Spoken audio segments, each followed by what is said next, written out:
بسم الله الرحمن الرحيم. إنا أرسلنا نوحا إلى قومه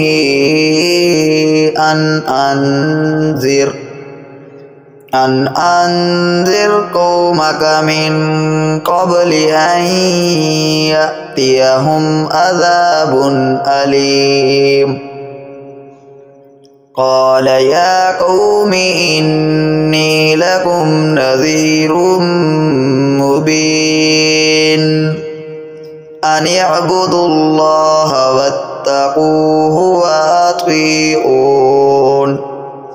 يغفر لكم من ذنوبكم ويؤخركم إلى أجل مسمى إن أجل الله إذا جاء لا يؤخر لو كنتم تعلمون.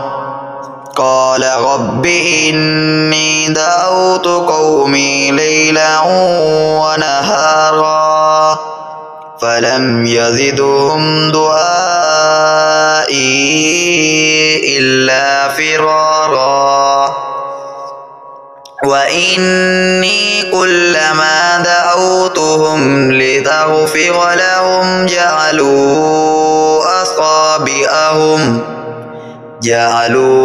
أصابعهم في آذانهم واستغشوا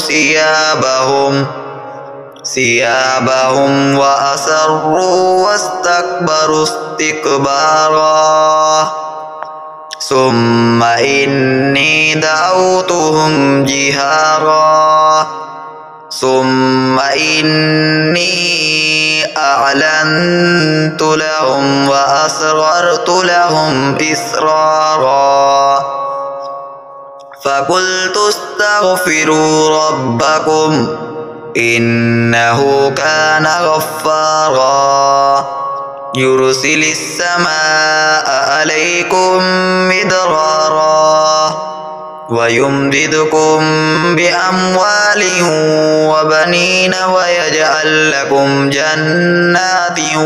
ويجعل لكم أنهارا ما لكم لا ترجون لله وقارا وقد خلقكم أطوارا ألم تروا كيف خلق الله سبع سماوات طباقا وجعل القمر فيهن نورا وجعل الشمس سراجا والله أنبتكم من الأرض نباتا ثم يعيدكم فيها ويخرجكم إخراجا والله جعل لكم الأرض بساطا لتسلكوا منها سبلا فجاجا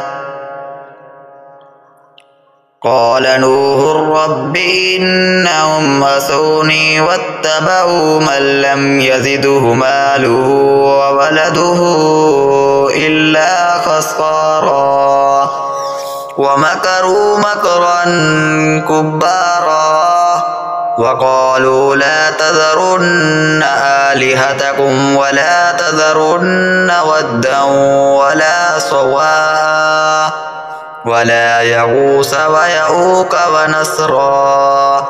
وقد أضلوا كثيرا ولا تزد الظالمين إلا ضلالا مما خطيئاتهم أغرقوا فأدخلوا نارا فلم يجدوا لهم من دون الله أنصارا وقال نوح رب لا تذر على الأرض من الكافرين ديارا إنك إن تذرهم يضلوا عبادك ولا يلدوا إلا فاجرا كفارا. رب اغفر لي ولوالدي ولمن دخل بيتي مؤمنا وللمؤمنين والمؤمنات ولا تزد الظالمين إلا تبارا.